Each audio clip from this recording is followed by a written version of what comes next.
for today. It's all right. Just talking about it, learning from your personal experiences, your CIT training.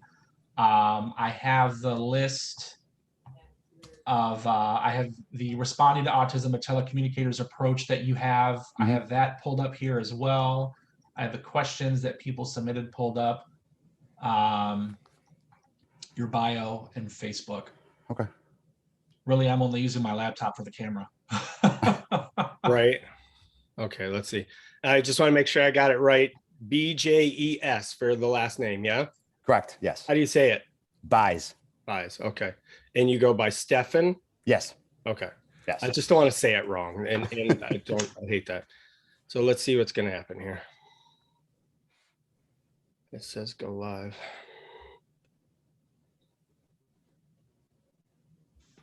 I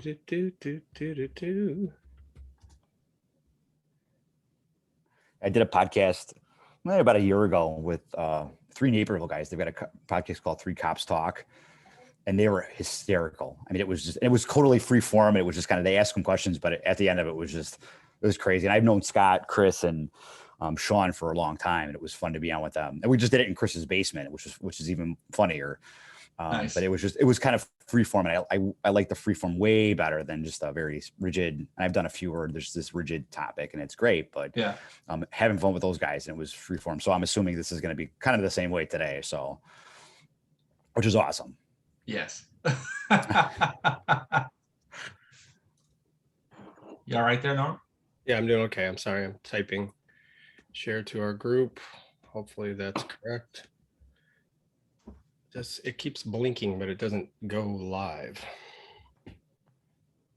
It says go live, but nothing happens. Piece it.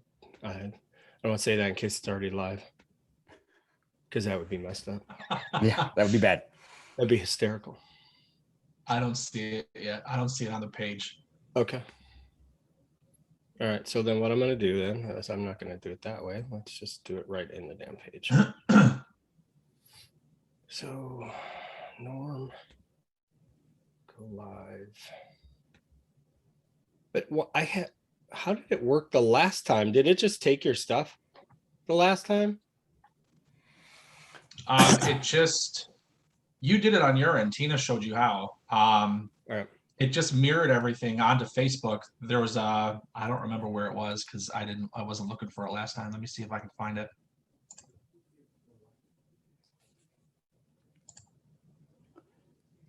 No. I'm bringing her to help me.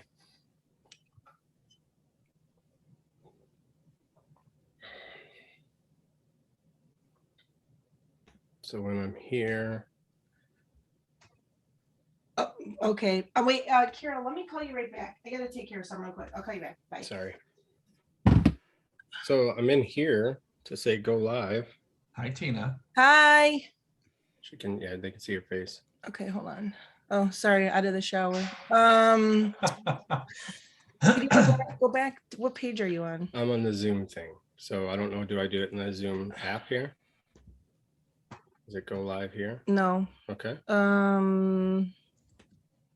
This is Zoom. Are you signed in? I was. Because there's a spot to go that, wait, hold Hang on, let me make sure it's signed in. Sorry, guys. Unless it's, I hope it's not going live on your stuff. It shouldn't. Right? And what stuff? On your page. No, because it had my face on it. It's not my page. It's where you're, yeah. Yeah, where you say, yeah. Okay, gotcha. So. I found something if it's helpful. Wait. It's in additional more settings, I think. Hold on. Yeah, that's what opened up in the back. Yeah, okay, hold on. Let's put that page behind it. And then it's, I think it's under advanced, right? Sorry, it's been a while since I've used Zoom. Whoa. Where did it go? Where do we go? Right here? The back, wait, you're just, okay, thanks. It's in here somewhere.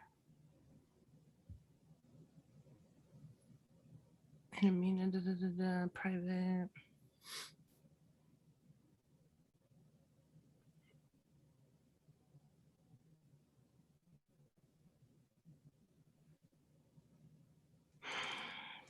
Is it just a matter of turning something off? Allow live streaming meetings on Facebook, which is on right now. Yep. Okay, so let's go back to where they were, to them. Is it on here? Yeah, I did that. Okay, That's where it came from. okay. So yeah, there's share on. I shared it to a group. Can you do that? Is that the problem? We should be able to. Yeah, and then H. There. Humanizing the headset. And then I hit go live. Do you want to put in? I Okay. had a description, but Oh, 'cause I it's- don't have permission to go live to this group. It's my Zoom. What? Okay. Subject does not. Is it subject meaning me or subject meaning Me. this subject isn't? The title No, isn't. it can't be. Okay. I don't know. Let's see.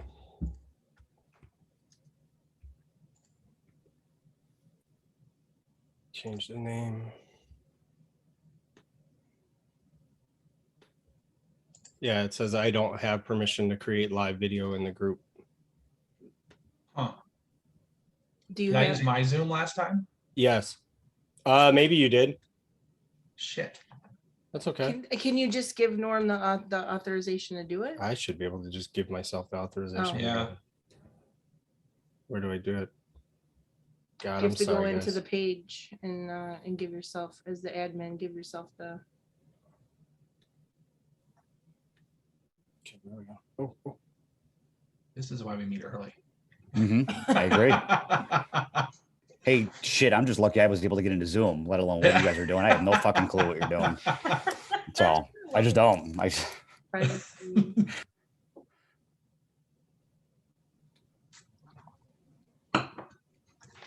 No.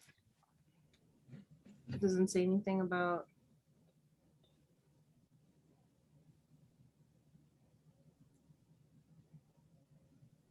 How about apps? Can you That's where I'm go to going. Zoom, see if you can add Zoom to it? Apps are active in the group.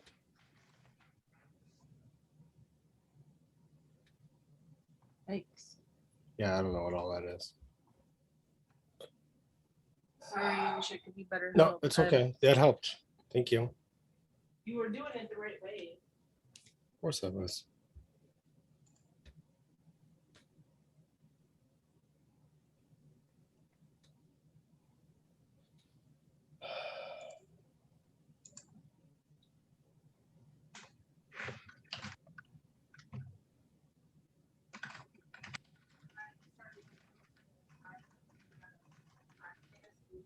Are you setting yours up?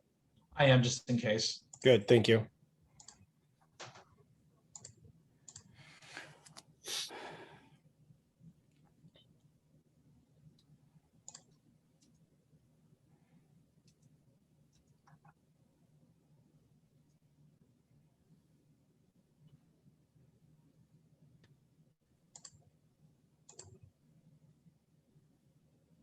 To go live in a Facebook group from your newsfeed, click groups, and yeah, that's anyway. Okay, well.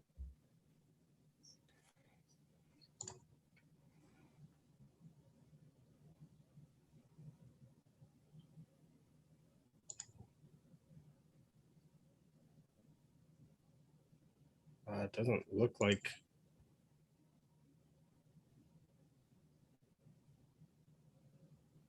Oh, okay, yeah, so that's, okay, so.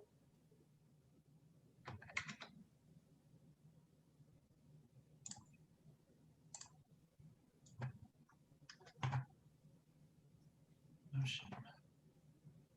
La la la la la.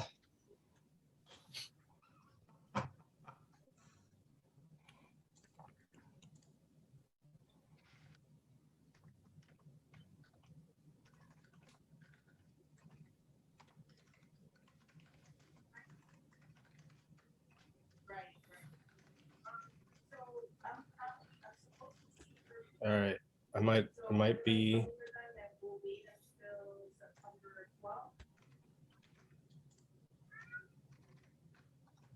Here we go. It's going live. Is it? I think so, yeah. You'll be able to tell in a sec, B.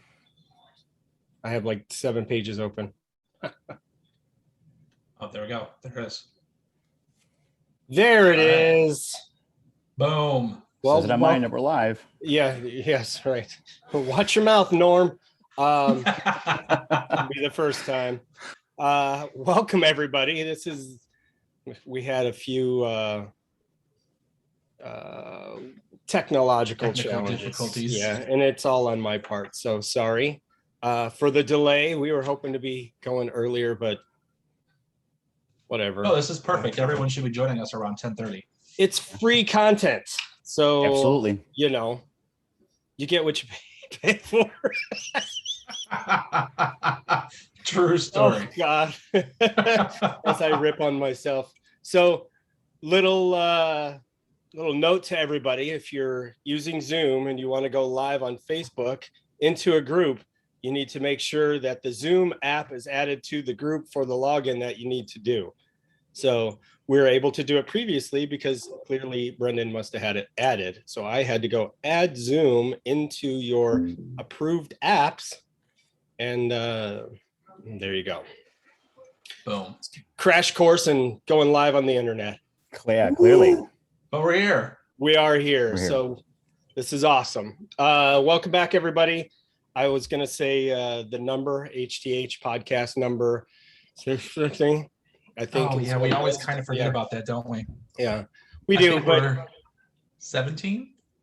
I feel like that's correct. Somebody will correct us or they won't because they just don't care. I don't know. all right. Oh, crazy. So we have a special guest today.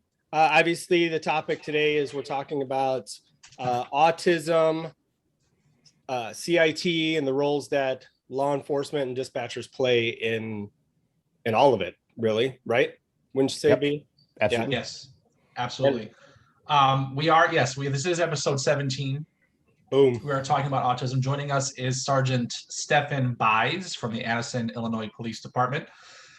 He is an active member with his CIT, Crisis Intervention Team, and is one of the supervisors for it as well. He is an instructor with NEMRT, the Northeast Multi-Regional Training Task Force, among other things. He has a bachelor's degree from Valparaiso in psychology and sociology, and a master's degree from Lewis University. He's also married and father of 3 sons, 2 of whom have autism or on the spectrum. So we feel, is more than qualified on this topic. So we're psyched to have you here today. It's a tremendous pleasure to be on. So thank you very much. I appreciate it. Absolutely. Absolutely. So this isn't really a structured event.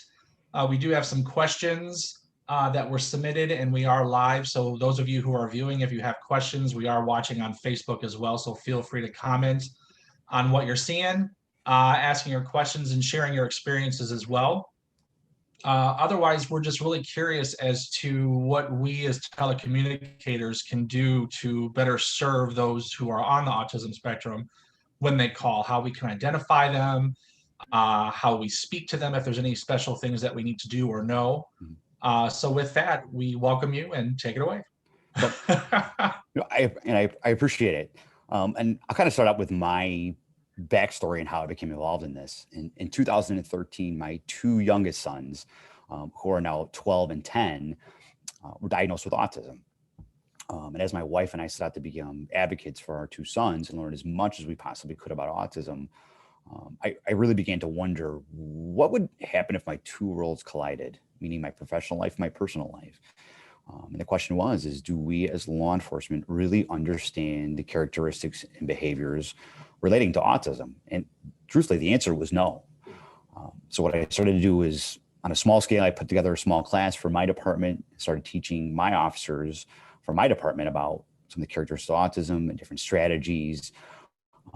And it's kind of just exploded from there. And as you mentioned, I instructor for the CIT curriculum here for the state of Illinois. So I teach the autism and intellectual and developmental portion of the CIT curriculum for the state of Illinois. For NEMRT, for Tri-River, for the DuPage County Sheriff's Office. And I kind of travel across the country teaching law enforcement about autism because the characteristics of autism can come across as somebody who's being evasive or defiant or aggressive. And it's really not the case. It is their disability that's manifesting these characteristics. So that's why I kind of set out to do this a little bit. And I always leave every presentation that I do with the final saying that maybe not today, maybe not tomorrow, but maybe somebody in this class is going to interact with one of my two sons. And I want everybody to have the most information and the most current information available so that there is a positive interaction with my two sons and that we understand that disability as law enforcement across the country. So that's kind of why I started all this. And like I said, it's kind of exploded. So it's kind of my background a little bit. Sure. Awesome. Absolutely. So we talk about go ahead, Norm. No, I'm sorry. I just had a question. And again, this is for anybody that knows, there's no format. So when I think of something, I just want to ask. Fire away.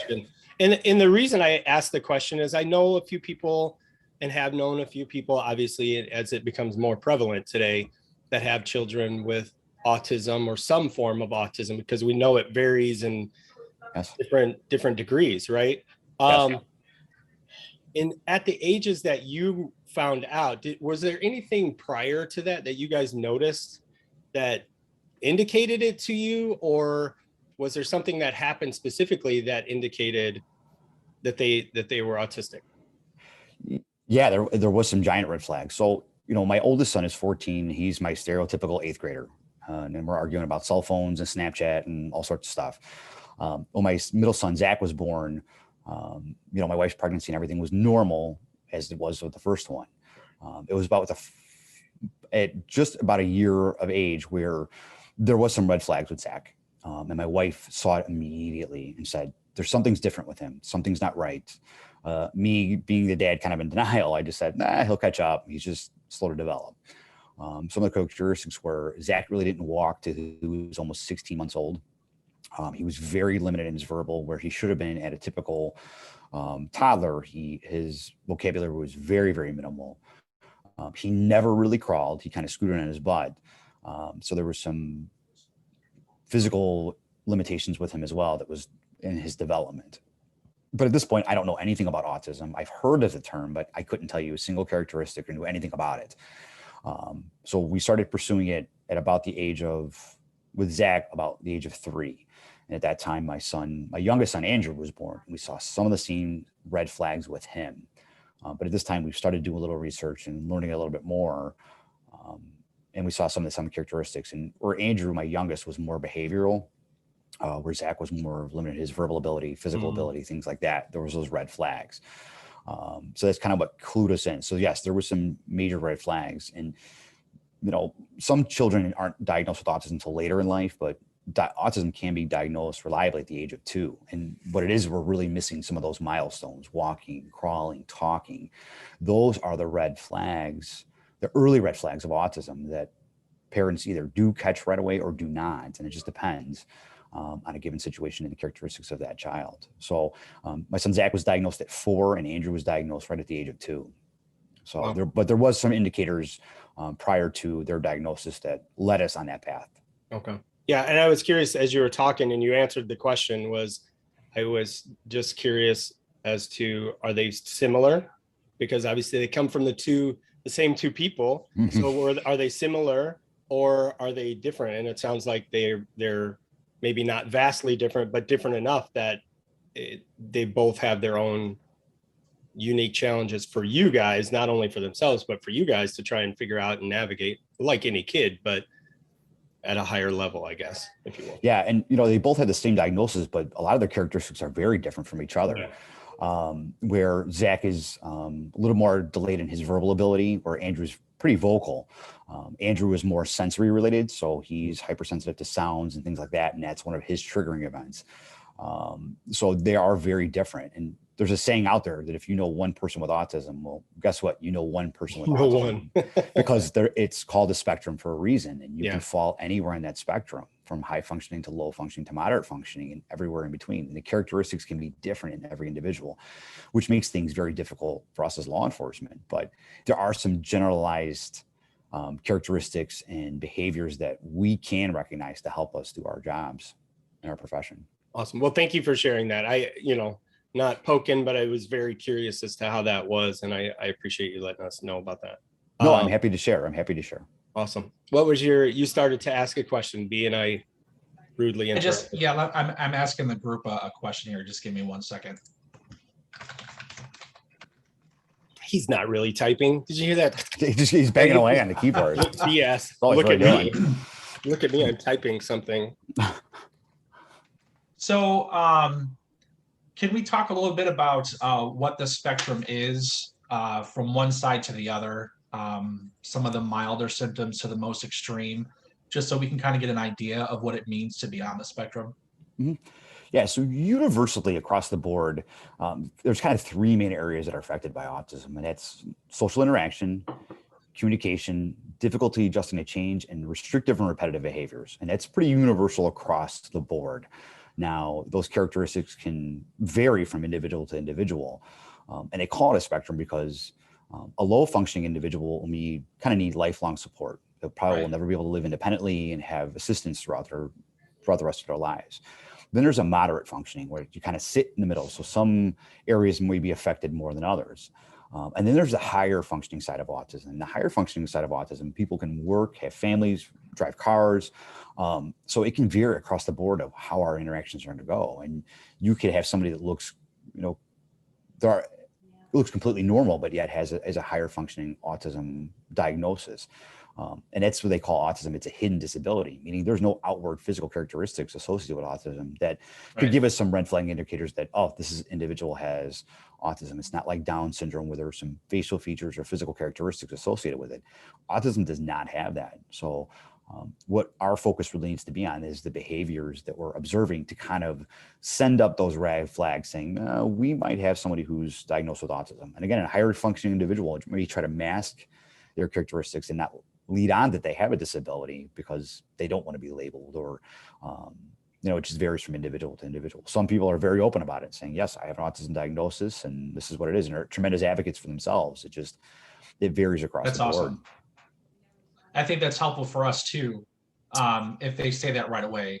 Otherwise, I think as dispatchers, there's a whole variety of things that we could think about our caller. They either have some mental issues that are not autism related, or they may be intoxicated or high.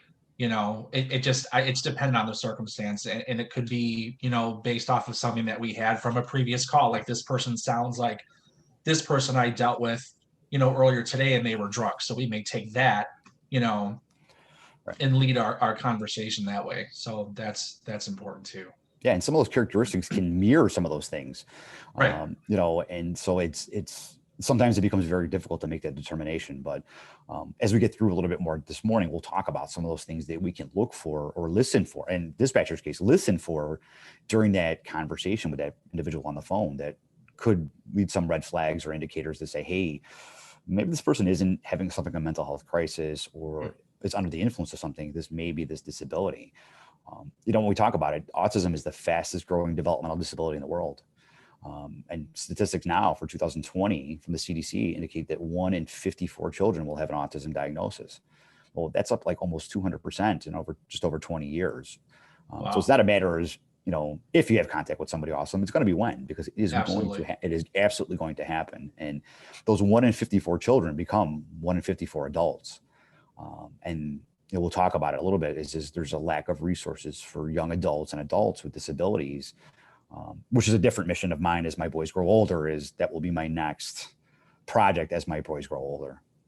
Yeah. So do you think, and this is maybe an ignorant question, I don't know, but I'm going to ask it. Do you feel like it's more prevalent, like it's occurring more often, or they've just gotten better at recognizing it and it's always kind of been there? I think it's a little bit of both. Okay. We know testing and things are significantly different, and we're able to pick up a lot more than what we used to even 20 plus years ago. But the numbers are growing, and nobody really quite understands why. You can't dispute those numbers. Right. But it is better. It is being diagnosed better. What doesn't account for is that the numbers now is, the way the CDC looks at those numbers, they take from age 8 to birth, and they said for everybody with an autism diagnosis in that age range, and that's where they come up with that 1 in 54 number. What it doesn't account for is that individuals that are diagnosed later in life, which is still very, very common, don't get lumped into that category. So when you break down the numbers that way, it's like 1 in 42. It's like 5.4 million Americans have an autism diagnosis in this country. So they're pretty staggering numbers. But our testing is better. The resources are better than they ever were. And just as we've been on this journey, the resources now that are available for my sons are even greater now than what they were even 5 years ago. So it's funny because you think back, and I'm pushing 50. I just turned 49. So I think back to being in school as a kid, in the 80s, and there was always one or two kids that were just labeled as special, right? He's special, and it varied, and they were all special in their own way, and nobody really knew. You just took it for what it was. There was nothing to claim. And when I think about it, and I've seen more of it obviously now as an adult, you go, okay, this is probably where that person was actually at back then. But I don't think anybody knew about it really way back then, and if they did, it was very few and far between that were even talking about it. Yeah, I mean, even to this day, we still, there's a lot more information out there about autism, but we're still only scraping the surface, and there's no really set, there's no 100% cause of what causes autism. It's just not there. We still don't know. We do know there's a genetic component to it, but what that genetic component is, no one's really sure. Is it accumulation of things? Is it? No one's really sure, and that's the hardest part. Is that until you know what the cause of it is, how do you begin to address that? And right now, there's very little research out there what the cause is, and we do know there's a genetic component, and there's a study that's going on right now called SPARK. It's one of the largest genetic studies for autism across the country. And it's pioneered by Dr. Wendy Chung. And what she's really doing is she's asking for participants across the country to basically come up with a genetic profile and see if there's any triggers or commonalities or different things in variant families leading to this genetic research relating to autism. And my wife and I sat through a presentation of her at Fermilab a couple of years ago, and we were just enamored of what the research that is going on and the genetic component of it that is amazing where the research is going now. So crazy. Nice. So I'm looking at I have a lot of screens going on. So if you guys are watching, I'm kind of all over the place here because I have a lot of stuff up to pull from. So I'm not ignoring anyone or kind of just dozing off. I'm looking at all the stuff I got. So I have a bunch of resources that you've given us. Thank you for that, by the way. Very welcome. That I'm going to share with you guys after the podcast and probably make available on our website as well. I'm looking right now at Responding to Autism, a Telecommunicator's Approach. And there's some quick facts I want to go through. Maybe you could add on to them as we go down the list here. We'll just go over all of them. Yeah. The first one, it's essential to determine if the person you're talking to on the phone has autism or the person who is in need of emergency personnel has autism. Autism has a few names, including the autism spectrum disorder. So is it one of the questions that somebody submitted is how people with autism prefer to be addressed? Or prefer to be called autistic on the spectrum or person with autism. So why don't we start there as far as addressing if autism is indeed the reason that they're calling, or if it's related to why they're calling. Yeah, so it kind of goes back to what we call as people first language. We really want to identify the person and not really the disability. Right. So we've kind of gotten away from the phrase of somebody saying that they're autistic. On the spectrum is very accepted across the board. Okay. But it's really, you want to identify the person. It's that people first language. So we want to say a person with autism. Gotcha. Is really the kind of appropriate.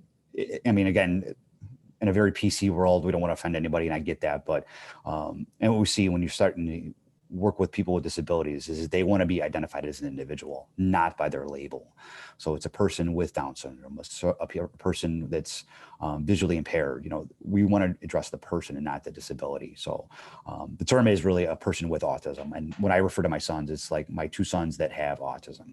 It's not that they're autistic or that their autism doesn't define them. They're still two rambunctious, incredible little boys, but they do have this disability. So gotcha. And some of the terms Gotcha. you'll hear, like some people will refer to themselves as an ASPE, which is referring to Asperger's, which is the higher functioning side of autism. So you might hear somebody refer to them as an ASPE, or somebody with Asperger's, and that's a good indicator. We've kind of got away from that terminology of Asperger's and pervasive developmental disorder not otherwise specified or things like that. And we've kind of, the medical diagnosis for it is really an autism spectrum, and they've kind of gotten away from these individual labels. But up till about 7 years ago, we had these breakdowns. So you'll still see people refer to themselves as with Asperger's or an ASPE, and that's the higher functioning side of autism. Okay, gotcha. So when we're talking about that, then since it is a spectrum, is there? I understand the importance of the people first approach, but is there different ways of care or different levels of care that we as telecommunicators can give based on what level on or where on the spectrum they fall? Yeah, and your strategies are going to vary from person to person because of the level of ability associated with their disability. So you may get somebody who's very high functioning and is able to articulate themselves very, very well if they are calling for an emergency or calling a dispatch center for whatever reasoning it is. But then you may get somebody who calls in a matter of an emergency, and now it's very difficult to communicate with them because about 40% of the autism population will be verbal, nonverbal, or have limited verbal ability. So some characteristics you can look at during that communication is a term called echolalia. And all echolalia is they're just repeating the last phrase that they hear.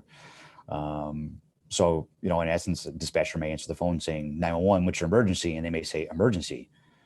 And it's like, well, what's your address? And they'll say address, because they're repeating the last phrase or thing that they hear. Another big red flag is deficits in tone of voice. So sometimes people with autism have a somewhat of a sing-song type voice or robotic like voice. So now for the dispatcher, some of those flags, if you hear somebody with those deficits in tone of voice or the robotic like, and now they're just repeating that last phrase, those are big red flag indicators that the person may have autism. And that might be somebody who's in a moderate or lower functioning end of the spectrum. Okay. Is there a way that we can sort of break through the response and sort of move forward to the next question to help us get the answers that we need? Yeah, and some of the strategies for communication are sometimes if you start to hear that, sometimes one word, like fill in the blank questions are the best. Okay. It's a lot easier to formulate a one word answer as opposed to a complete sentence. So the dispatcher may say, well, your name is, and they may say, Zach. Okay, Zach. Your address is, or what is your address? They may be able to respond to that. Fill in the blank questions are a great strategy. And this is what I tell law enforcement as well, is you start seeing some of these red flags, use fill in the blank questions, because it's a lot easier to formulate that one word response as opposed to a complete sentence. So trying to fill in the blanks a little bit and to try to elicit the information that we need. So. That's awesome. I remember, sort of unrelated, I took a emergency Spanish class several years ago. Yeah. And the way everything was taught, it wasn't so much about, it was controlling the call, obviously, by asking like yes or no questions. So it didn't really require you to have an in-depth understanding of what they were saying, so long as that you were able to understand like basics, like numbers, and basically all of them were like yes or no questions. So that's an awesome approach to that. That's very helpful. Yeah, closed-ended questions are very critical. An open-ended question or opinion-based question is you're not going to get very far, but a closed-ended question or a yes/no response is another great strategy as well. Gotcha. All right, so let's look at the next questions here. Some of this stuff we may be repeating here, so let me look at this. All right, we just talked about that. Closed-ended questions are always good no matter what, because sometimes they're definitive answers. Yeah, well, and to end that call, because you know how that goes, whether they're a person with autism or not, they have a tendency to go on about certain things. So another common. So we have. I'm sorry. Go ahead. I said another common characteristic of autism is they use a term called scripting, and scripting is just reciting of phrases from particular books, movies, preferred items, things like that. And what I tell first responders is that scripting may sound like nonsense babble when you're listening to it initially, but a lot of times children or adults with autism don't have this large vocabulary. So what it is we utilize social stories, and social stories are just picture-based scenarios with a story attached to it, because people with autism are very visual learners. So what happens is they memorize these social stories. So it's important to listen to the phrases that they're saying in this scripting, because they may be telling you exactly what was going on. It's just in a form of this social story that they have memorized for a particular given social situation. And the great thing is we have some of these social stories for first responders, and specifically ones where it is appropriate to call 911 and what information you would need to provide a dispatcher. And they're great because you're not providing a visual, but you're also providing this appropriate action for this social situation. And these are resources that are out there readily available, that are free, that we can easily share as well. And there's a lot of social stories: when to call 911, a fire emergency, interactions with law enforcement, things like that are great visuals for families to start to kind of build, in essence, a file folder of what to do in some emergency-based situations, because we know that it can happen. So are these like video resources, or? No, they're actually hard copy pieces of paper. They have a given visual layout of what might be happening in these particular given situations, with basically a script associated with it. So they're tremendous resources. And then actually, I work for a police department. I know what budgets are like. If it's not free or minimal cost, departments are like, it costs us money. I don't know if I want to do it, blah, blah, blah. And I get that. So what I've done is a lot of the resources that I have are either minimal cost or no cost whatsoever. And we're happy to share those. For the social stories, there's a website called the Pennsylvania PA Autism Project. It's Pennsylvania Autism Project. And if you go onto their website, there is an area for social stories, and all these social stories for first responder situations are on there at no cost. So it's when to call 911, interacting with firefighters, interacting with law enforcement, what to do in case of emergency, things like that are great visuals that you can distribute to families to help kind of build this repertoire of how to handle an emergency situation, because they're very visual learners. My boys are very visual learners. I would think that'd be very important. Obviously, the use of it is fantastic. I mean, if you think about it, that makes that connection. Everybody's got to be on the same page, though. So if you live in, this comes down to the families as well as the departments.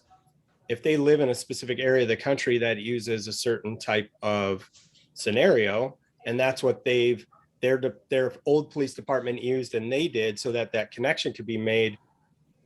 If they move close to where we dispatch and we're using something different, that connection's going to be difficult. So they would either have to adopt what we have, or we have to have a standardized process of this is the standard across the country, so that families with persons with autism have the same cards no matter where they go, and everybody has the same understanding. I know that's a long way to go, and that's a huge leap, but I mean, if it's that important, it's kind of what we have to do. Or and I've been thinking about it, and I didn't want to jump ahead because I don't remember if I saw it in there or not. But what a lot of folks don't realize is, as dispatchers, we have a CAD system, right? And we can put notes in our CAD system on an address that tell us lots of information. And one of those, obviously, we have some parents that will call in and say, or we learn it just from responding to a call, that this person has autism at this address.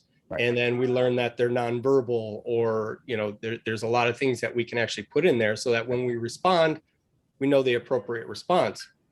So by calling in to your local police department and letting them know that, they can document it, hopefully, somehow, if they're in the 21st century. It's hard to say. And, I mean, in Illinois, we have, called the premise alert program in Illinois. And what a lot of agencies don't realize is that we're required to have a premise alert program, whether it's to your dispatch center or your agency. And even when I do this training, I tell officers in Illinois, and they're like, what? Like, what's premise alert? And I'm like, well, you guys should have one. And actually, it's just a special needs registry. And it's exactly, you're inputting the information to CAD that can be related to the officers en route. And we kind of took our premise alert program a little bit further, in that our officers can now access all that information via an app on their phones. Wow. Because the dispatchers are great and they're relaying that information, but how does the officer use that information on a particular call for service and have that information at hand? And that's just how we've done it. And we really took, a software that wasn't designed for this and just built that component into it. And now the officers can actually access information via the app on their phones on any particular call for service, which has been extremely helpful in That's multiple instances. So, and it's critical. And like, there's some people are skeptical about special needs, but they call them as special needs registries or premise alert in Illinois. But it's critical. And there's as a, speaking from both sides of it, as a parent, parents are scared that their children or loved ones are going to be labeled because of their disability. And what they have to understand that it's not the case is we want our dispatchers, our firefighters, our law enforcement officers to have as much information as we possibly can going into a particular call for service so that we can better handle that call. Right. If we have more information, we're not forced to make a split-second decision or interpret characteristics. We already have that information and we can change our strategies prior to even arriving, which is so critical. And there's some apprehensiveness by families to register their loved ones. And I encourage families. I will tell you, both of my sons are registered in my premise alert program in my local agency. And they've taken a step further and they call it CAR, it's Citizens at Risk. And they're registered in that as well, where my boys have an ID bracelet for my local agency. So if they wander away, they can be identified by that bracelet. Wow. Taking it one step further. And we've kind of done something in Addison similar. We partnered with Medical Alert. Medical Alert has a program called LEAP. It's the Law Enforcement Agency Portal, and it's basically the same thing. And it's free for agencies to register. You register your agency, and they will provide your special needs residents with individualized, serialized numbered bracelets and shoe tags, where if they wander nonverbal through that ID number, they can be identified by contacting Medical Alert. Again, it's a free program that's been very useful. And we've got about 60 people in our medical program. And I think we have almost 200 in our premise alert program in Addison. Oh, wow. Our dispatch center. So we've got a pretty robust program when it comes to that. Yes. So these bracelets, is there something unique about them? Are they like a different color or something that's going to draw the officer's eye when they come in contact, or? Yeah. So medical alert bracelets are fairly recognizable. They've been around for 70 plus years. And typically we're done for like allergies or seizures and things like that. But medical alerts, diabetes. So we tell officers to look for those things. Like my boys won't wear a bracelet, just sensory related issues. They won't wear it. So my boys have a tag on their shoelaces and it has autism, nonverbal. Their name is Zach. So if they ever wandered off, they couldn't identify themselves, you could utilize that. So biggest thing is getting law enforcement and first responders to look at that information. And the LEAP program only works if a first responder calls Medical Alert and says, I am a first responder for this agency. They'll give you that information. So it's a pretty secure place for information as well. So, but when we see those bracelets, first responders, we should be keen to look to that thing. But there's other autism identifiers, and it could be labels on their clothing or, bracelets or necklaces and things like that, that we should be kind of looking for during those interactions to be beneficial for us. I feel like it's interesting that you say that, because I'm trying to think back to my CIT class, which was 3 years ago, probably. I'd say about 3 years ago.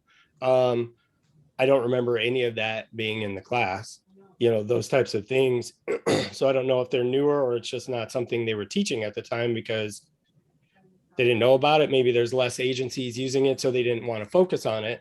But, that also brings up an issue. And I was thinking about it before we ever started talking this morning was, I took a CIT class three, maybe 4 years ago, and haven't been back. So it's mandated to take a class, but a refresher would be like a 2-day refresher on certain things, because it's more and more and more of an issue.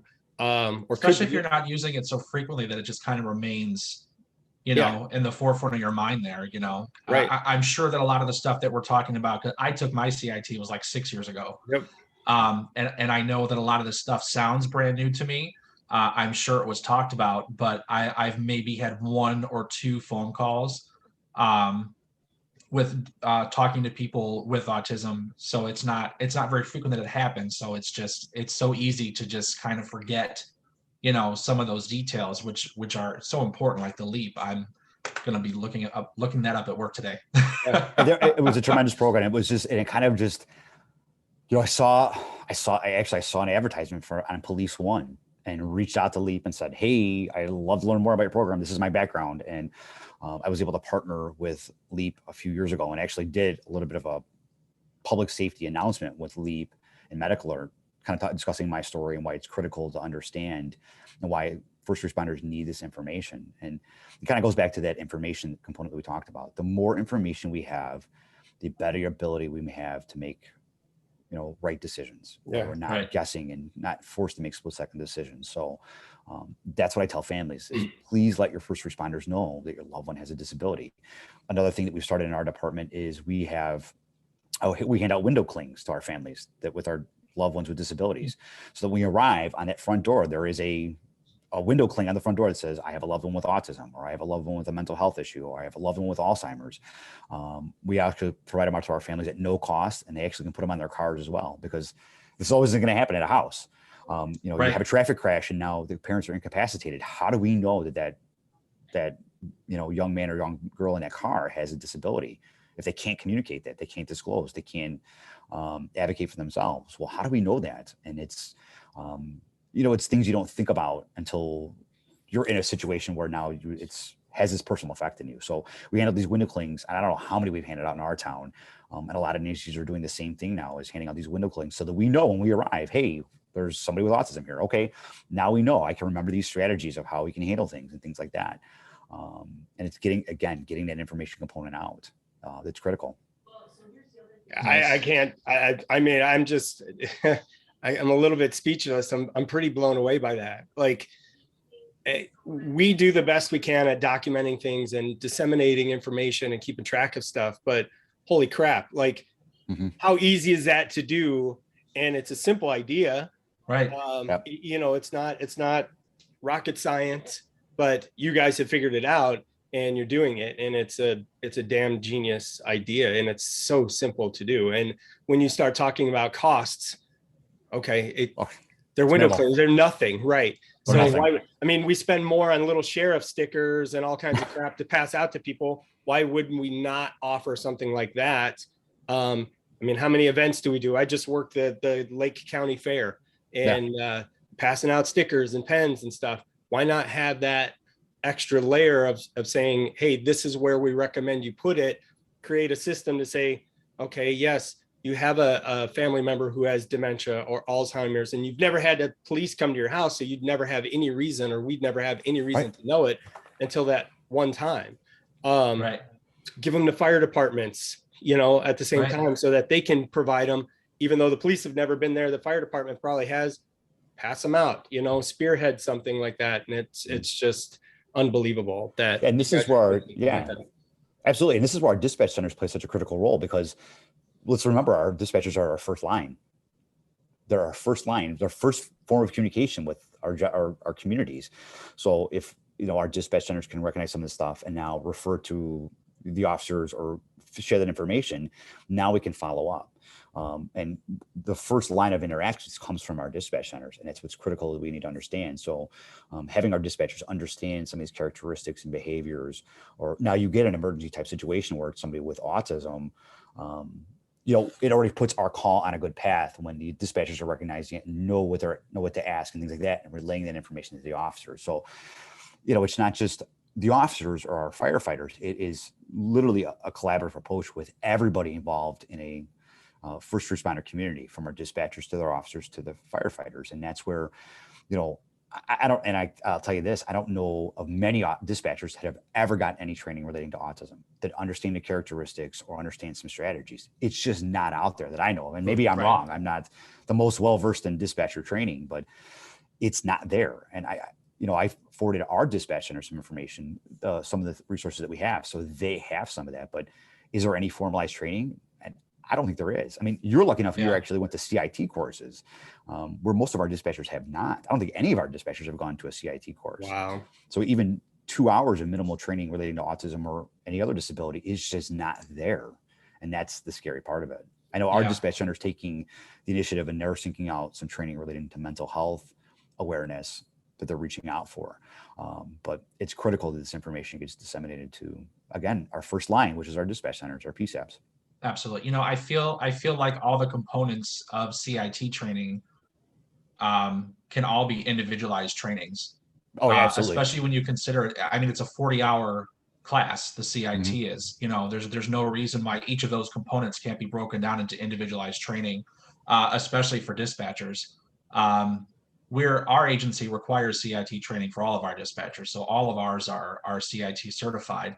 But again, unless you're routinely coming in contact with people that have some of the issues that are in the CIT training, then you're just sitting on this information and you're just going to eventually forget about it without going over it consistently. Right. So we actually do have a question here on Facebook from Brandon. He says, how does the autism spectrum relate to nonverbal communication / technology? My county has not implemented Next Gen 911 yet, so we can't receive text 911 calls. Would this option or other forms of communication, video, FaceTime, Zoom, etc., be helpful to an individual with autism, or is that more specific to where that individual is on the spectrum? It's a good question. And I think it would be absolutely beneficial, because now you can start to, if you had the ability to text, because like my boys in some instances still can't tie their shoes, but yet they can create a video with sound and audio and motion on an iPad. So it's amazing where the strengths of autism are. Absolutely. So they now be able to verbally say it. That doesn't mean they can't understand or doesn't mean they can't communicate. We're just not hip to what resources we use. So a text to 911 would be an amazing resource to do that. And now you build in a program where you're training them or teaching these people that they can text 911. They'll feel a lot more comfortable doing that, because there's some anxiety associated with autism. And I know it was one of the questions that we saw, but there are about 3/4 of the autism population will suffer from another mental health related issue, whether it's anxiety, ADHD.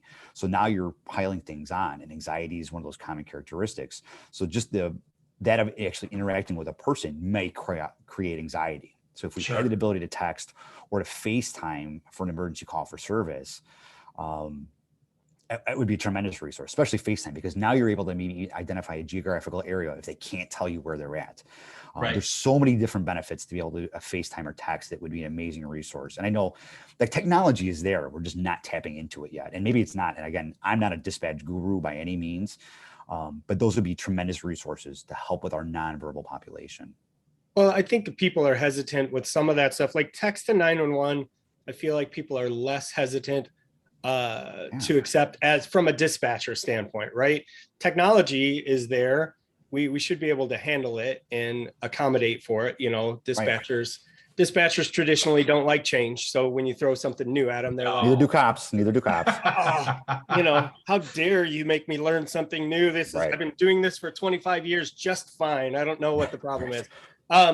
But I feel like text to 911 is a different scenario versus video chat, right? Yeah. And if you take it on, you're taking it all on. So while I think dispatchers, including myself, I can certainly see the benefit in video. I'm like, bring it on.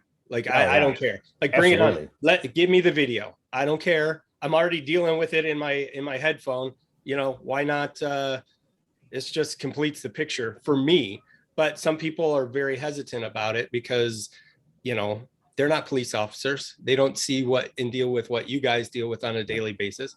So they're very resistant to it. Think about how much information you can get from a video. Oh, God. Visually see exactly. I mean, so much information, so much additional more that you could see and give a better, accurate portrayal of what's going on if you were able to visually see what a scene looks like, or the emotions of a person, or the facial features and body language. All those things are critical. When we talk about communication, we know that 55% of the way we communicate is through facial gestures and body language. And it's an area with autism that's inhibited. So you're losing half the ability to communicate. But like, if you could have that information and see how a person's facial features are and fear and things like that, it speaks volumes of what you can do with that.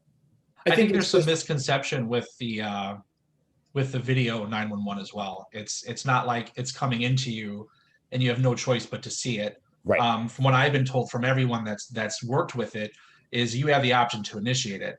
and it's only for calls that you feel, that they're going to be necessary. And as a dispatcher, if you really think about the number of calls that you get on a regular basis, how many of those actually do you think require that video to begin with?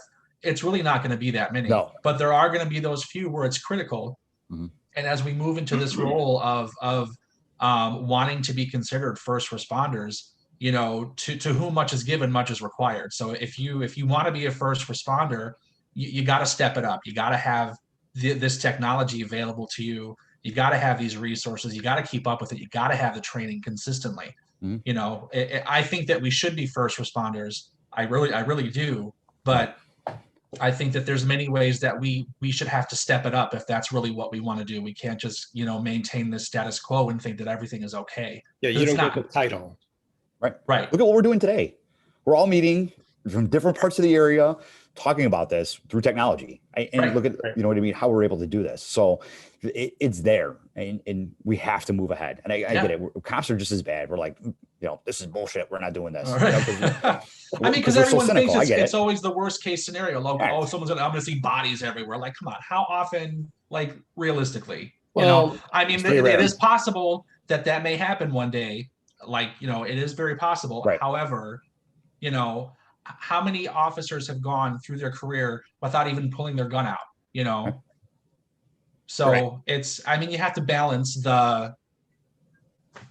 have to balance it, what makes sense and what's realistic. I think a big part of that too is in our county, a lot of agencies have access to the traffic cameras, the DOT cameras at the intersections. And you think about how many people, you have a bad accident, what's the first thing they want to do is pull that damn camera up and pull their phone look out. at it. Yeah, let's go Facebook Live. Let's go Facebook Live before we go. Or even just as a dispatcher, we want to click on that camera and see what the situation is. Well, if it's that bad of an accident, there are times we've had that where it's that bad, a motorcycle accident and the person sprawled out in the street, unfortunately bleeding out. And you're like, okay. And but that's one of the first things we want to do is let's see what the deal is. Let's go take a look. Mm-hmm. So how is that any different than if you turn on a video or anything else? It really isn't. It's just you're making the choice. And it's the mentality of making that choice that makes it different. But I think they don't understand it, like you said before, and it's a matter of, again, communication, which is, we know doesn't always work in a communication center. But it's the truth. I get it. I get it. It's true. Anyway. Not to digress. I'm sorry, but crazy. Yeah. All right. Well, thanks for the question, Brandon. I'm going to look at some of these other questions that we have here too, some of which we may have covered. Well, this one is on your list as well. One of the things that you request us to ask is the child attracted to water, and if so, can they swim? Let's talk about that attraction to water. Why is that? What does that mean? So about a half the autism population will wander from a safe environment, whether it's home, school, whatever it is. There is a high level of wandering incidents with children, even adults with autism. It's not just children anymore. They'll wander from a safe environment. And there's three main categories when it comes to wandering. There is goal-directed wandering, which means is they are looking to go someplace. And we talked about some of the characters of autism is that a change in routine is a very difficult thing. So what happens is what we see a lot with goal-directed wandering is that there was a change in routine. They were going to go to the park. They were going to go to the babysitter. They were whatever it is. And whatever triggering event it is, we'll send them where they wander off to go to that final destination. So it's critical for us as first responders and dispatchers to understand that number one, was there a change in routine, and what are some of their favorite places? So whether it's a park, trains, things like that, because what can happen is if our dispatchers have that information, they can immediately relay that information to the officers prior to, or even arriving on scene and meeting with our caller. We can deploy resources there immediately. One of the biggest things is that water, there's a strong attraction for adults and children with autism to water. And you think about it, part of autism is their senses operate differently than ours. They crave sensory input. So they see things different. They hear things different. They feel things different. A lot of times they're just craving sensory input. Well, think about water. It is the ultimate sensory input. Whether simple as seeing your reflection or the ripples in the water or the way water feels, there is a strong attraction. One of the things with autism is that there is a lack of understanding of consequences or lack of understanding of danger. So they may have this strong attraction to water, may walk into water without the ability to swim. And this is where we've seen some tragic events where children and adults with autism have drowned as a result of this. And about what's a little bit lower now, but about brand new numbers from the National Center for Missing and Exploited Children indicate between 2011 and 2020, 84% of the fatalities involving children in wandering events was from drowning. That's a significant number.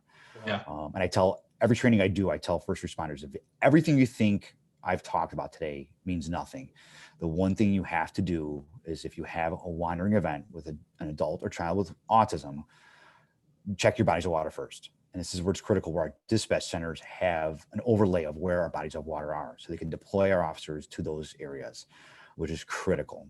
So that's why, but there is a strong attraction to water. My boys have it too. Think about like how cool water is. You know what I mean? I love it. You're right. If you're craving sensory input, it is the ultimate sensory input. And there's a lot of different theories of why it is, but those are the major theories, that it's the ultimate form of sensory input. So in a wandering event, can we expect that they know where they're going and may have gotten lost along the way? Or are they distracted by something else and have gotten lost? Or do they, have we caught them en route to where they say that they're going to go, or where they wanted to go? It could be a little bit of each. Yeah, it Okay. does. It could be a little bit of each. So in goal directed is they may know exactly how to get there. They may not have any concept of how far it is, but they may have a concept of where they need to go. Another form of wandering is it's sensory related. So it's an escape behavior. So they're trying to get out of an uncomfortable situation. It's too loud, it's too crowded, it's too bright, it's too whatever it is, and they just bolt from that particular given area. And that part, those are a little bit harder because there is no place to really search, because they're just reacting to a given sensory overload and trying to get out of that situation. And those situations become very difficult. And my youngest son, that is his wandering tendency, is that he is trying to escape an uncomfortable situation. He's done it from school. He's done it from our house, where something is overwhelming or it's an unpleasant situation, and he just is trying to escape from it and runs. And we all know how great e-learning was for our kids and learning from Zoom. In the beginning of the school year last year, I'm like, buddy, it's time to log on for science. He's like, I don't want to log on for science. I'm like, Andrew, it's time to log on. And within a split second, I heard my front door open. And I was literally 15 feet away from him, but I was separated by a wall in the kitchen trying to get him set up. And I heard the door and ran, and I have chimes and alerts and all sorts of things on my door because my boys do wander. And I caught him at the front of my driveway. So even the most diligent parent can lose sight of for a second. And because he's quick to react in an uncomfortable situation, he will just bolt. For him, overload is the fire alarm at school, and he's bolted from his school multiple times because of the fire drill. So those become a little bit more difficult, but understanding the tendencies of those individuals are very helpful. What it is. Are they? Would it be possible during this overload that they would call 911 in that situation? And if so, is there something that we can do to help them find some peace in that situation? I mean, I guess it's possible that they could call 911. I don't think so, because it's more of a reflex type reaction, but they might, depending on the level of functioning for that individual, they may call and say, you know what, I'm lost. But most times children and adults with autism that wander won't even realize that they're lost. They don't even really understand the concept that they are lost. They may not respond to their name. So you may call out their name, but they not respond to their name. Your typical missing person will seek out people that are looking for them, where a child or adult with autism may not, which makes the search that much more difficult. And I tell first responder agencies, depending on the level of functioning of the individual and age and different criteria that we're going to look at, like, can they identify themselves? Will they realize that they're lost? Do they understand to ask for help? That's going to gauge our level of response to a wandering event. And I tell first responder agencies, dispatch centers, fire, that if you have one of these wandering events, call out every resource that you have. It's way easier to scale back resources than as more time elapses calling out more resources because you're already behind. And the pace of an individual on foot, within a half an hour, you're looking at a 5 square mile radius. As time elapses, now your search area becomes bigger and bigger and bigger. And you have to remember you're looking for somebody who may not realize that they're lost or may not respond to their name or may not seek out help. It makes that search that much more difficult. So knowing what resources you have available, great, and bloodhounds are a phenomenal resource for this. And understanding those agencies that have bloodhounds available. But number 2, if they don't, do you have a search and rescue team at your disposal that you could call immediately? And when I ask this to agencies, they're like, no, we don't. McHenry County's got an on-call search and rescue team. There's a search and rescue team in my area where I live that they're on call 24/7. They've got about 7 different dogs, including dogs that can search in water up to 80 feet of water. Oh, wow. They're amazing. And he's his organization is called Victim Found. And it's a resource for law enforcement. You can call it any time, and he's available 24 hours a day, and you can have 7 dogs mobilized within the hour. So it's understanding those resources and knowing how to initiate them very quickly to responding to a given situation like this. So to answer your question, I don't know if it depends on the person. If they may call and say I'm lost, or they may not realize that they are lost. Yeah, I'm figuring a lot of these questions are going to be yes and no. It's going to be just individual dependent. Right.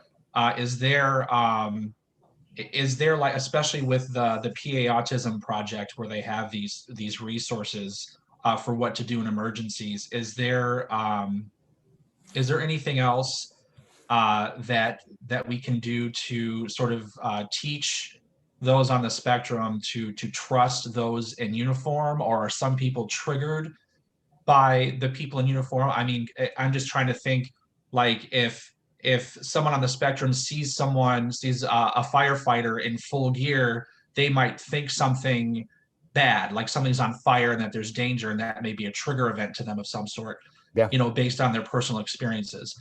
So is there anything that we can do to sort of mitigate that fear if that does exist? Yeah, and the social stories are a great start, but what I tell a lot of departments to do is host special needs events. Let your disabilities community interact with law enforcement and firefighters ahead of time, so that when there is an emergency situation, they know that we are a trusted individual. And we have a couple people in town where some of them would immediately run up to us as firefighters or police officers. We have others that will go the opposite direction and are terrified of us. Sure. So how do we break that stigma? And it's now having interactions prior to an emergency situation. And this is where departments can, and dispatch centers and firefighters can have what we call special needs events, or meet and greet, where you're meeting it. And I tell parents this, and I do some parent training as well, of how we should be interacting with law enforcement, and take the time to get to know your first responder agencies so that they feel comfortable with it. So there's a level of trust, and there's a little bit of a rapport, so that in an emergency situation, you cannot, that it's not the first time they're engaging with a first responder, because there can be some fear. There can be some fear associated with it. And one of the things that we did in my agency in Addison is we have a special needs soccer program that's hosted in town. It's an adaptive soccer program. And what we do every year is we have a first responder game. So we have a wide array of children with disabilities in the soccer program. So each year we host a first responder. So we invite our firefighters, our officers, and our dispatchers to participate. And we partner our first responders with our kids. So it's a great way for the kids to interact with our officers, our firefighters, and our dispatchers in a very neutral setting, where they get to understand us, and that more importantly, our officers, our firefighters, and our dispatchers get to understand them. And you've put them in a very neutral setting. And then we have a touch a truck event afterwards, so they can see squad cars, fire trucks, and interact with officers in uniform and firefighters in full kit, which is critical. And that's how you start to build that rapport and kind of diminish some of that fear that might be there, or anxiety from interacting with first responder agencies. We're seeing departments do it. Eldridge just had a large special needs event. Yorkville Police Department just had a large special needs event in collaboration with Kendall County Sheriffs and Oswego. So we're starting to see agencies start to do this, and ours just happens to be partnered with the soccer program, because I happen to be a coach for that soccer program. So it was very easy to integrate our officers and firefighters and things with it every year. So it's some of the things we do, but if you start prior to an emergency event, guess what happens is you've already started to lay that foundation for positive interactions. And it doesn't just start at that initial 911 call. It starts way prior to that 911 call. And this is where agencies can be proactive. And one of the other resources we started to do for our families is we created a 911 script, and it's on our website for the Addison Police Department. And, in a wandering event, in a moment of fear, and I have been there, so I understand it. You're not thinking very clearly as a parent. All you're thinking about is my son has wandered off. He can't identify himself. He's attracted to water. Now what happens? You're going to forget critical information that is important for our dispatchers and our first responders. So we created a script for families to pre-fill out that in an emergency situation, they could read right off the script, and takes the thinking component out of it. Because listen, when you're frantic, how often are you going to think clearly? Or provide information that we need. And, some of the questions that we provided our dispatchers mirror the questions on our script. So if our dispatchers had the right questions in the script, they should mirror, and we should get the information that we need for our families. And I will tell you from my experiences, it's kind of an amusing story now, but it was my wife had thought that my youngest son had wandered off, and really he was with me, but there was a miscommunication, and she was frantic. I told her, I said, I'm going to get that 911 call and use my presentation. She's like, don't you dare. Cause she was frantic. She would have so mad at me that I was going to use it. And I didn't. But she was like, I wasn't thinking clearly at all. And I'm like, when did you realize that like the car that I was supposed to have taken was still sitting in the driveway? And she's like, I don't know. I'm like, did you pull up our Ring doorbell and see that we pedaled away on bikes together? And she's like, no, that would have made sense, but she was frantic. So, and I get it as a parent. So we took the thinking out of this. Another resource that we had is we provided our families with a neighborhood letter.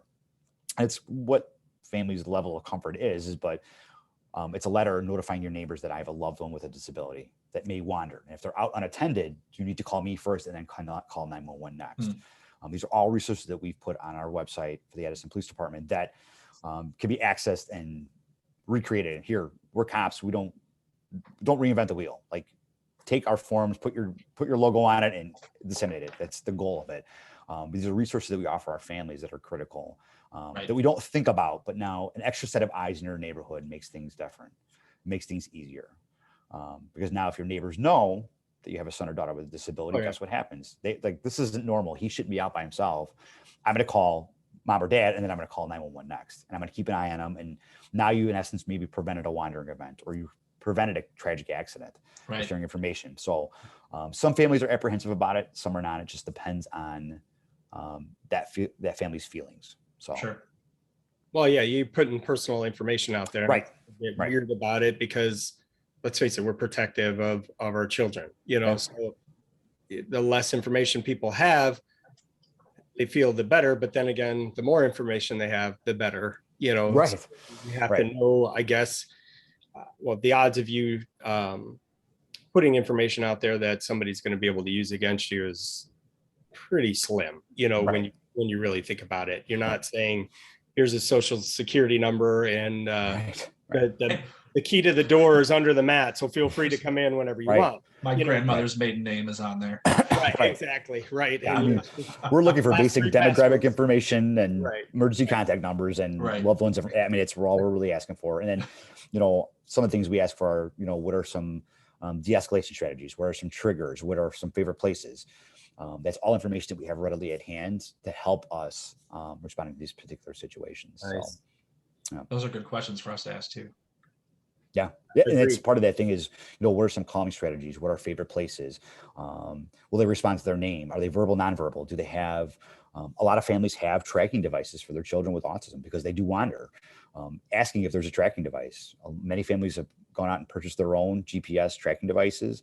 And I'm torn on the event. Like, tracking devices should be a last resort. And I just sat in a locative technology webinar that was really stakeholders from across the country, that was sponsored by the National Center for Missing and Exploited Children and the Department of Justice. And it was basically collaborating on located technology. And while it's a great resource, it shouldn't be the end all be all resource. So there are families that do utilize it. So it's critical for dispatchers to say, hey, do you have a tracking device for your loved one? Can we track them? How do we access that information? Some do, some don't. I know many families that have tracking devices for their children, whether it's GPS enabled. Most of them are GPS, which is great, but we know there's limitations to GPS as well. So Right. Critical information for our dispatchers to ask as well. And how do they access that information? How do they access it? They could tell us where their loved one is. Are they verbal, nonverbal? Do they know their loved one's names? Can they tell their mom's name, dad's name, address, phone number? They may not. How they respond to being if they're touched. Part of that hypersensitivity to their senses is sensitivity to touch. So how will they react? Sometimes a touch can trigger a fight or flight response. If we have that information and it's related to the officers responding, now we know, let's keep our distance. Let's maintain time and distance, and let's not try to approach. If we can contain them environmentally, as opposing going hands-on, that's all critical information that we could obtain prior to arrival. Awesome. So let's hit up some of these other questions because we're coming up on an hour here. Let's see. A lot of these we talked about. I'll just ask them and see if they maybe bring up some other things as well. So one of the things is, would the typical techniques that dispatchers use, like repetitive persistence or using someone's name, etc., be useful when speaking to someone with autism, or are there other techniques that might be better? Actually, I saw this question. This is a great question, because using a individual's name will start to build that rapport. If by responding to or asking them or calling them by name, we'll start to build rapport and start to build that little bit of a trust. But I know how, in a lot of ways, dispatchers are a lot like cops, and they will just fire off questions, rapid fire, and for an immediate response. Cops are the worst with it, right?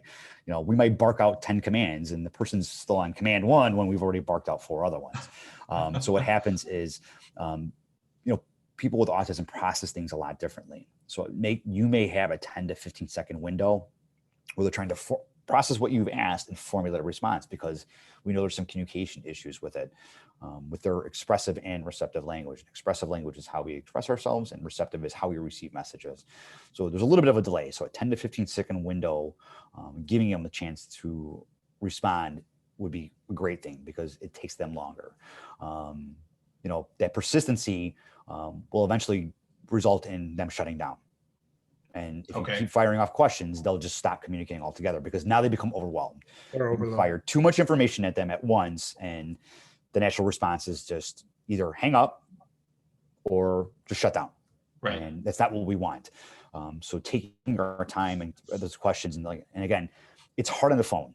So, but if we start to see that echolalia where they're repeating back what we're saying, or we see some form of scripting, and we hear these deficits in tone of voice, these are the red flag indicators that we want to look for. And now we had just a little bit of time for extra responses and delays, and what they're doing is critical. And I say this in theory, and it's hard to recognize some of these things, and I completely understand that, but keeping this in the back of your head or understanding this is critical, because it's just another resource that you can pull from. Be like, wait a minute, I remember seeing this, and I'm hearing some of these communication or the way they're vocalizing on the phone. Maybe this is autism, or maybe this is a disability, and let's change gears of how we're going to handle that situation. So, but that repetitive, persistency could result in them shutting down altogether. Yeah. So well, the reality is a lot of times it doesn't even work on a regular caller. Right. They're frantic, right, and you ask the question, but then you're on to the next one. And it's like, well, first off, you didn't wait for the response. And then you're on to the next one. Well, yes, you're trying to move things along, but in an emergency situation, they're not going to necessarily react. I mean, think of the 16-year-old that just got her license. And I say this because I just got a call like this the other day, that is hysterical. And you've got all these questions. What types of vehicles? Where are you at? Is anybody hurt or whatever? And they're just freaking out because it's their first accident, and their dad's going to kill them because they just wrecked the car that he bought her, and all of these things. And you have to slow your roll when it comes to that, because you're not going to get the information. They're just going to get more frantic, because in the same situation, even not being on the spectrum, they're overwhelmed. Right. So right. It's a good. Nobody likes the questions. Just get here. Yeah, that's right. Just right now. Exactly. And we take it for granted because we do this stuff every day, and we have these, we may get 100 calls for an accident, but for that individual, we have to look at it and saying, well, this may be the first time they've ever been involved in an accident. So for them, it's the most traumatic event ever. For us, it's just another day at the office. So Right. Right. and understanding that is a critical thing as well. So Yeah. So we were talking about social stories earlier and how important those are for people with autism, but I wanted to talk a little bit about social stories for us and how they can help us in learning more about those who have autism. So I'm sure you're familiar with the Netflix show Atypical. yes. So talk to us about that show from your perspective, since you've seen it, I'm assuming. Yes, I watched it. Is it? It's TV, obviously, so there's only so much that we can really take from that for being, absolute. But what are some good takeaways from those of us who do watch it? What can we learn from that, and how rooted in reality is that really? It probably kind of sits somewhere in the middle, because there are some things that were like aha, not like aha moments, but like we totally see that as parents. And there are other things that are like, I don't really see that. One of the things that stood out the most is that he's the character in that he's higher, and he's very higher functioning. Right. But one of the things that jumps out the glaring is restricted interests, and he's got them in the show. And this is very typical for people with autism, is they have restricted interests that may be very unique. This is critical for us as first responders, because if we know what that restricted interest is, it helps us build a rapport. So if we engage them in that restricted interest, guess what happens? They instantly build a rapport. So for my son, Zach, his restricted interest is commercial airplanes. So what he will do is, my mother-in-law lives in right near O'Hare, and one of the runways flies right over her house. So he'll sit in her driveway for hours, and he will tell you every single plane that flies over. And I'm not talking airline carrier. I'm talking, it's a 787-9 from United, whatever it is. And I'm like, could be, buddy. I have no clue, but he knows. That's awesome. So understanding that, and that's one of those things in the show that pops out, is he's got his big thing was penguins. Penguins, right? And right. Penguins. So, and he knew everything about penguins. This is very, very typical. And this is where, for larger agencies, is difficult, but for smaller agencies, is if you start to understand and engage with these individuals, guess what happens? Like, you can understand those restricted interests, you can understand their characteristics, so you're not guessing when you get there. And this is where these special needs events and things like that are critical. There is a scene in that show, Atypical, where he does have some interaction with law enforcement, which is very true of how it went. And the interaction didn't go really well. The officer does not recognize his disability.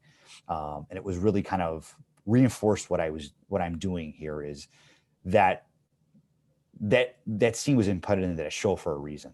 Right. And it's a message that we're not understanding as law enforcement, and children and adults with autism aren't fully engaged in, or maybe come off as rude and inappropriate, because he comes over, but there is no filter. You know what I mean? Right. They don't know what's socially acceptable. So, they may blurt out exactly what they're saying, and it comes off as rude or arrogant, and it's not the case. It's just their disability. So there are some things in that show that are very, that do hit home, and there's and a lot of truth to them as well. Yeah. Okay, yeah. Good. I like the show. So did I. But I know that it's there's an educational component to it, and there's an entertainment component to it as well. So it's like, where do we meet in the middle with that? Right. So I'm glad that you watched the show so that we could talk about that. I did. And the parent perspective is the parent perspective in that is very good as well, because, I remember the mom in that show, Jennifer Jason Lee, she has dedicated her life. Everything is revolved around his schedule and his well-being. And as parents, that is kind of what it is for us. For many years, my wife worked only part-time and stayed home because it was the focus on my sons. Just now recently, she's been able to go back to work, and my boy's disability inspired her to change a career path. My wife spent 19 years as a civilian in law enforcement, whether it was a dispatcher and or a records clerk for 3 different agencies. And now my boy's disability inspired her to go back to school to become a special education teacher because of my boys. Awesome. But from the parent perspective, it really hit home, because her life was the boys. It was their schedule. It was therapies. It was what resources we have available. It's changes in diet. It's all those things you look at as parent. And that perspective in that show really hit home for us as parents. Good. I'm glad that that's relatable for you guys too, because I mean, I'm coming from a place of ignorance.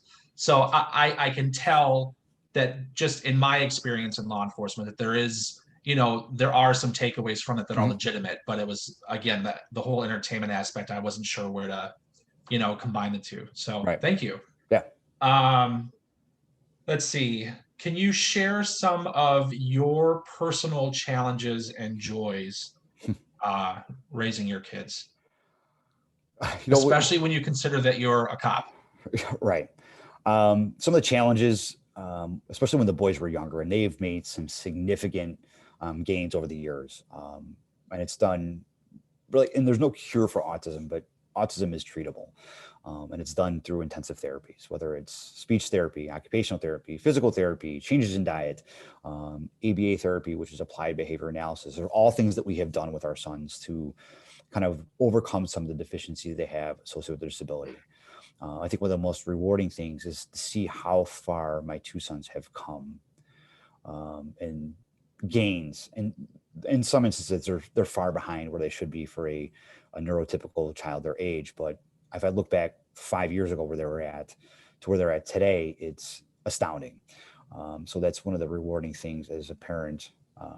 And it's small victories. And unless you have a child with Sure. a disability, for them to be able to say, I love you, is a monumental thing. When you have a son or that you don't think will ever be able to speak, for them to say, I love you, or good night, daddy. Those are monumental things that you don't think about until you are in this situation. That you Some take for granted struggles, otherwise. you really do, until you have a child that can't say it. Some of the other things is, there are some struggles associated with autism, but it's, again, one of the things I learned the most as a father is to keep my emotions in check. And when I stopped looking at their behaviors and realized that it was their disability that was causing this, I became much more patient. I become much more understanding, and I've kind of changed my thinking. And guess what it did? It really, strengthened my relationship with two sons, because now I understand a lot more. In the beginning, we didn't understand, and there was a lot of failures as a dad. That I would, if I could go back and change, I would change. And I can't, but I now know what I was doing wrong. And it was just some of the things. And it's kind of what I explained during my training is take the behavior aspect out of it and realize that it's the disability that's causing this. They didn't ask for autism. Right. It's not their choice. They don't have a choice in the way they act or behave or where they experience things, but I have a choice in how I respond to them. And it was a very critical thing that I understand. So, we've had some struggles in public. We've had meltdowns. We've been screaming, kicking, punching, biting. We've all gotten the stares in public, and I tell stories of, incidents that we've had where my boys have had, sensory overload and meltdown in the middle of a grocery store or a movie theater or things like that. And I tell people to, those people who say autism awareness and have those magnets on their cars are great, but as parents, we're not looking for autism awareness. We're looking for understanding and acceptance. And those are two very different things. Oh, We're absolutely. going to be aware of autism, but understanding and accepting that disability is different. And we're seeing some major ground happening, and that's just anything. But there are some struggles with it. And I tell our first responders, like, when you go to a given situation, you don't know what that family's experiencing. You don't know what they're going through. You don't know what their daily life is like. Don't go in with a chip on your shoulder. Don't go in with an attitude, because you have no clue what happened at house before we arrived. And understand it, especially when you have a loved one with a disability. So be accepting of what you're going into is one of those things that we can do. So I could sit here for hours talking about some of the incidents and stories I've had with my sons, and but to see the ground that they've made is just amazing. And I never am in awe of my two sons and their ability, their work ethic, because they'll go to school for all day. Then they'll come and do 3 hours of therapy, whether it's in home or their social group and in speech therapy and occupational therapy. And sometimes their schedule is as busy as ours, Hectic, or busier than mine. And they very rarely ever complain. They just go with the flow in some respects, and they continue the work. Amazing. Their work ethic between both of them is awesome, and see how far the effort that they have put in that we don't always see is amazing. So I think That's awesome. You said something interesting, and from a outside perspective, I'm a dad. My daughter's, she's 25, so it's not like, and she didn't have to deal with that, and we didn't have to deal with that as parents. but it's interesting that you say failures as a dad. And Mhm. we don't have the personal experiences, but based on our conversation and seeing the way that the things that you've done to bring awareness and implement all types of things, to assist them in times of crisis and in multiple ways. I wouldn't, from my perspective, looking at you and listening to you, I wouldn't call them failures, because you know what, you were trying to make it work. Right. You didn't ask for this either. So they didn't ask to be a person with autism. You didn't ask to have a child with autism either. So it's a learning process for you as well. So again, I can't speak to the specifics because we're not talking about those, but you were putting the effort in and trying to learn. And this is a thing that it's ever evolving, and it's more prevalent. So to your credit, I personally, I don't know that I would call them failures at all. It's just, you tried it. It didn't work. It's not for you. I can't imagine the stress as a parent for you and your wife, what it's like to have to learn this and go through it, because you've never had to. So it's all new. The good and bad thing is, your first son that has autism, you got to learn some things, but they're still unique. So, it's not like most parents say, well, I screwed up the first one, I know what not to do with the second one. This adds a whole new level of complexity, right? It adds a whole new level of complexity, and because that unique. So to your credit, I'm just saying, I would never call that a failure, because it's a failure if you just give up and you push your child off on somebody else, or you leave. That's not a failure. It's awesome that you guys have been able to do that stuff. So, and sharing what you know and not just keeping it to yourself. Exactly. Using the opportunities that you have as an officer, to bring that awareness out there as well. It's incredible. Yeah, it's critical, and it's like, obviously there's a personal motivation to it, but I remember when the boys were diagnosed. I remember, like, here's your diagnosis. Call us if you have any questions. And we're like, oh my God, we just received this life-altering diagnosis, and this is what we get. You know what I mean? Right. So we learned through Google and stuff, and in the beginning, and it was just a nightmare. And I remember having just no place to turn after the boys were diagnosed. And I remember, my wife was devastated when Zach was diagnosed. And I remember, the day we came home with the diagnosis, I was supposed to work that night. I was working afternoons. I was in the gang unit at the time when he was diagnosed. And I called my boss. I'm like, I can't come into work. My head is so clouded right now that I'm taking the night off. I can't. There's no way. And same thing with when my youngest son was diagnosed. It was like we hit this, like, here we go again. We're on this path again. By the second time around, we had understood things a little bit better, and we got an earlier start with my youngest son. But I remember just having a lack of resources. You know what I mean? You're turning to, like, the websites of Autism Speaks and things, and it's like, word of mouth and Facebook groups and, different families and things like that. Now, like, not that we're experts, but we've been down this path for a while. So now we can share our experiences with families that are just kind of going on this path of now this recent diagnosis, and how, providing resources and guidance that we never had when we started out with us as parents, and to be able to share that with people is awesome. And I don't know how many first responders or law enforcement officers had in my class and said, hey, my son was just diagnosed, he's 3. Or I have a daughter with autism who's 16 and learning to drive, or, what I mean? It's like, in my travels, it's amazing how it affects our entire community in more ways than one. And there's a lot of parents out there in our profession that have children with disabilities. And again, now if I can extend those resources and experiences to those as they're just going on this path, a resource that we did not have in the beginning, it just wasn't there. So to be able to share this and have platforms like today and things like that are worth their weight in gold, because I can actually share my experiences and things to do right, things to do wrong, and different resources and how to build programs and resources for your loved ones. Absolutely. Well, we appreciate you being with us today.